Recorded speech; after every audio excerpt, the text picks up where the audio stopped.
Assalamualaikum warahmatullahi wabarakatuh. Perkenalkan, nama saya Herlin Amiati dari kelas 5.1. Di sini saya akan mempresentasikan tugas makalah saya yang berjudul Cloud Computing.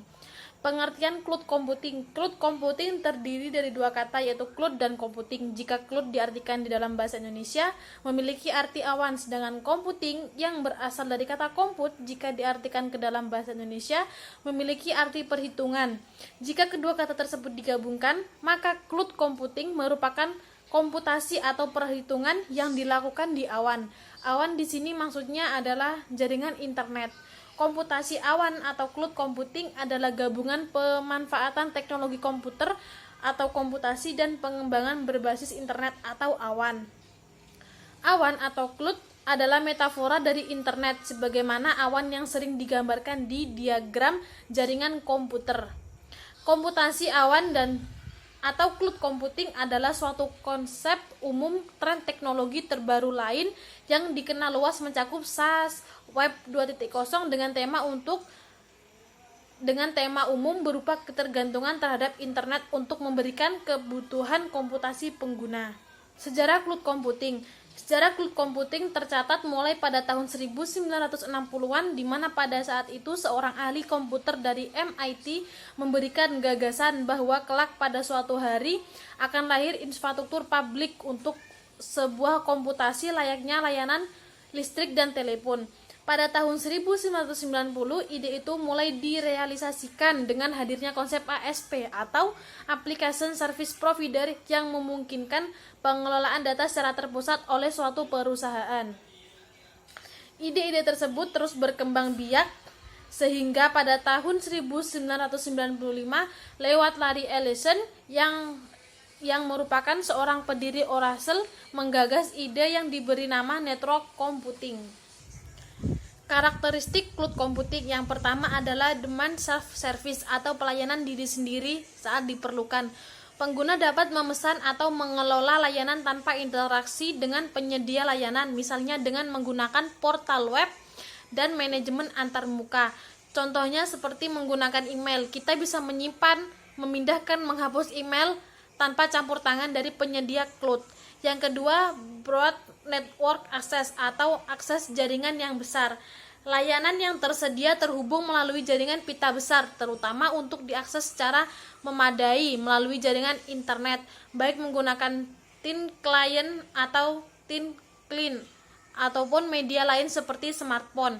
Contohnya Facebook Mobile memungkinkan kita untuk mengakses layanan Facebook melalui handphone, smartphone ataupun tablet dimanapun kita berada. Yang ketiga, resource pooling atau resource menyatu. Penyedia layanan cloud memberikan layanan melalui sumber daya yang dikelompokkan di satu atau berbagai lokasi data center yang terdiri dari sejumlah server dengan mekanisme multi-tenan. Mekanisme multi-tenan ini memungkinkan sejumlah sumber daya komputasi digunakan bersama-sama oleh sejumlah user, di mana sumber daya tersebut baik yang berbentuk fisik maupun virtual dapat dialokasikan secara dinamis untuk kebutuhan pengguna atau pelanggan sesuai permintaan. Contohnya Google menyediakan ratusan ribu server yang tersebar di penjuru dunia sehingga dapat melayani jutaan penggunanya. Yang keempat adalah rapid elasticity atau elastisitas cepat. Kapasitas komputasi yang disediakan secara elastis dan cepat disediakan, baik itu dalam bentuk penambahan. Yang kelima, measured service atau layanan pengukuran. Sumber daya cloud yang tersedia hanya dapat diatur dan dioptimasi penggunanya dengan suatu sistem pengukuran yang dapat mengukur penggunaan dari setiap sumber daya komputasi yang digunakan, atau penyimpanan, memori, prosesor, lebar pita, dan aktivasi user dan lainnya. Dengan demikian, jumlah sumber daya yang digunakan dapat secara transparan diukur, akan menjadi dasar bagi user untuk membayar biaya penanggungan layanan. Contohnya seperti Dropbox, kita bisa memantau space yang digunakan atau space yang masih kosong, menggunakan masa aktif akun dan lain sebagainya. Dan Beberapa manfaat cloud computing adalah yang pertama dapat tersimpan secara terpusat pada server, yang kedua keamanan data lebih terjamin, yang ketiga yaitu fleksibilitas serta skabilitas yang tinggi, yang keempat yaitu investasi, dan yang kelima skabilitas, yang keenam aksesibilitas, yang ketujuh keamanan, yang kedelapan kreasi, dan yang terakhir adalah kecemasan. Berikut juga terdapat kelebihan dan kekurangan cloud computing. Kelebihan cloud computing yang pertama adalah keuntungan bagi para pelaku bisnis adalah minimalisasi biaya investasi infrastruktur publik sehingga bisnis bisa lebih terfokus dan aspek fungsionalitasnya.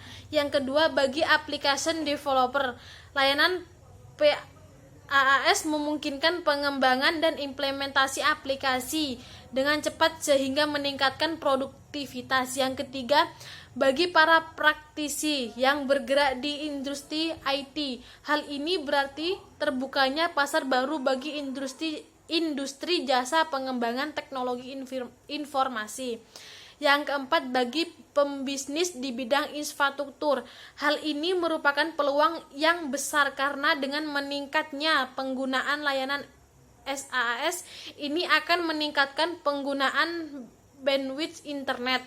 Yang kelima, integrasi aplikasi dengan berbagai perangkat. Yang keenam, kemudahan akses. Yang ketujuh, fleksibilitas. Yang kedelapan, penghematan atau tanpa investasi. Pastinya dengan adanya cloud computing akan memungkinkan bagi perusahaan untuk mengurangi infrastruktur IT yang pastinya memerlukan investasi yang besar, baik berupa investasi hardware, software, maupun human resource-nya.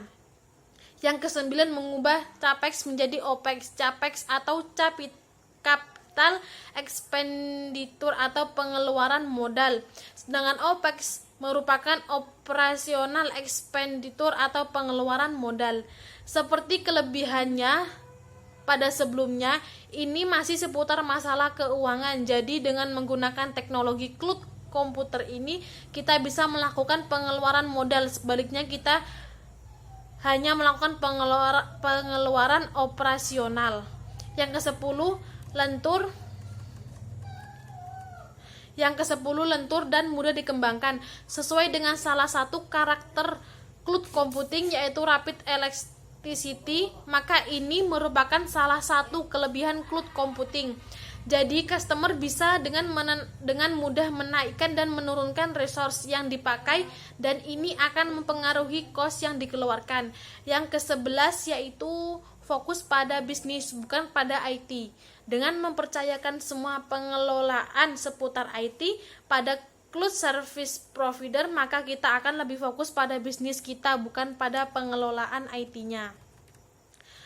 Selain itu, ada juga kekurangan cloud computing. Yang pertama, service level, artinya memungkinkan service performance yang kurang konsisten dari provider.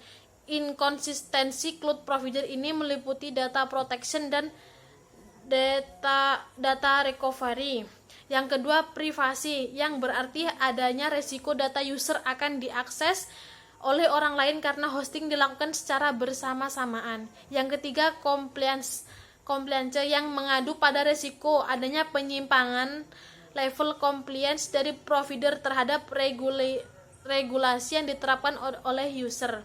Yang keempat, data ownership, mengacu pada resiko kehilangan kepemilikan data begitu data disimpan dalam cloud. Yang kelima, data mobility, yang mengacu pada kemungkinan share data antar cloud service dan cara memperoleh kembali data jika suatu saat user melakukan proses terminasi terhadap layanan cloud computing. Beberapa contoh layanan cloud computing. Yang pertama adalah Google Drive, yang kedua Windows Azure, yang ketiga Amazon Web Service, yang keempat Git dan GitHub, dan yang kelima Wala, yang keenam OpenStack, yang ketujuh Google Dokumen. Berikut adalah alasan mengapa kita harus beralih ke cloud computing. Yang pertama adalah fleksibilitas yang tinggi. Teknologi cloud memberikan fleksibilitas melalui kemudahan data akses kapan dan di mana saja, asalkan Anda terkoneksi dengan internet. Yang kedua, privasi data dan keamanan terjamin.